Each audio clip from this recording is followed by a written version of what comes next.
Zelenský v decembri, keď oznámil, že preruší a nedovolí ďalšie toky plynu cez Ukrajinu, spôsobil, že cena plynu prudko vyletela hore.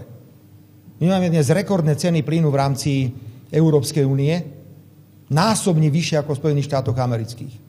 Ale nikto z vás nepovie, hoci už to kričia nemecké firmy, kričia to mnohí ďalší, bez obnovenia plynu, ktorý bude prichádzať z východu, zabudneme na stabilitu a na nižšie ceny. Dokonca, keď sa aj obnoví tento tok plynu, stále tie ceny nebudú v takej úrovni, ako boli pred samotnou krízou. Čiže opäť vytvárate svet. Tak niekto tu vypol plyn, nie my. Píšete o tom, že Ukrajina kupuje ruský plyn? Nás viete kritizovať.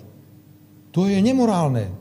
Vláda má záujem kupovať ruský plyn a vraj tým financuje ruskú vojenskú mašinériu.